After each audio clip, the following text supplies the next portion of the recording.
changed as we believe in non-violence. We are not politically affiliated to any political party. And we are not a Christian organization as some people assume, but we take Jesus as one of the great masters. So we love his teachings, but we also love the teachings of Mahatma Gandhi, Martin Luther King, and many others. 2 years after our establishment, the peace treaty collapsed. The second intifada started in September 2000. And the big question was, do we close our doors and say our mission was not accomplished, but what do we do? Proudly speaking, Holyland Trust was the first community, I would say, before like organization and structure, the first community that started teaching non-violence in the Palestinian community. We were taking the lead into different places like Bil'in, Na'lin, Nabi Saleh, Al-Ma'sara, doing peaceful demonstrations against the army. Our creativity even took us to sometimes like Christmas. We will be demonstrating wearing Santa Clauses, yes, and holding water machine guns. Avatar, we related to Avatar. Interestingly, Israelis as well they related, So we went like avatars. So we from our early beginnings we say we believe in creative resistance, and for us the word resistance is one of our rights for sure, but non-violence has always been our philosophy that nothing could change it. As the time passed through the second intifada, we also shifted some of the work we were doing, because we know that Israel and the Zionist movement, they do control the media. Our voices are very little. No one listens to the Palestinians.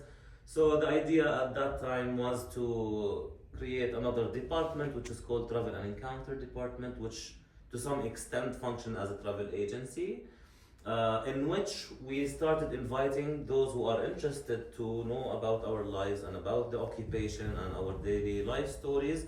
We started, inviting them to come through this department.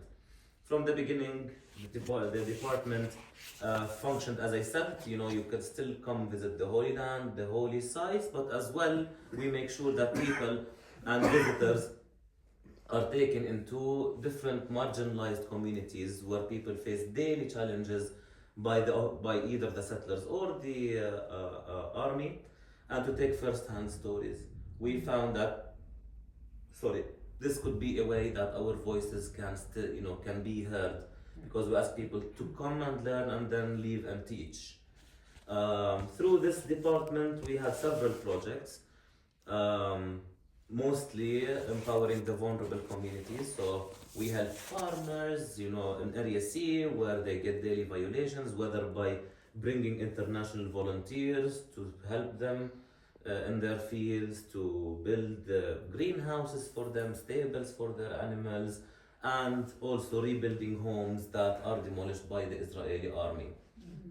We have a big project called Home Rebuilding, and home rebuilding is one of the biggest projects that we do with our strategic partners in the UK, Amos Trust. And for us, as Elias always says, it's a literal act of non-violence, because houses are being demolished in all the areas, especially around Bethlehem area. And we come to the family, we bring 45, 50 international volunteers, and we rebuild the homes over its ruins in competing time. 14 days, We rebuild the home, we move the family in. That's a way to tell the family that they are not left alone and people are caring for you and for your story. We've succeeded rebuilding 13 homes. Only until last year, we've always said, thanks God, none of the homes we have rebuilt have ever been demolished.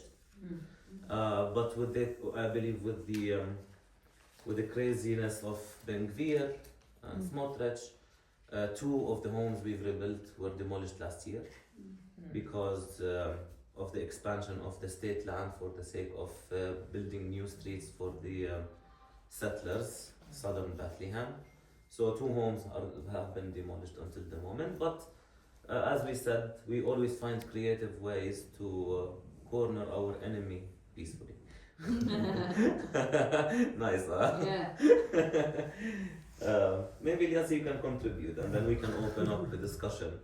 Okay, so yeah, thank you, Saeed, and thank you for coming and taking this opportunity to see some of the reality that we're living in. And I'll share like personal story, combine it with Holyland Trust, because Holyland Trust and my personal story, I mean, I feel it's part of my story. Like Holyland Trust is part of my call, my journey, and my life is not a job, as I always say. Like the place that we're here, you know, me and Saeed and Dima and Lara, we see this place as home. Like it's our path, our journey.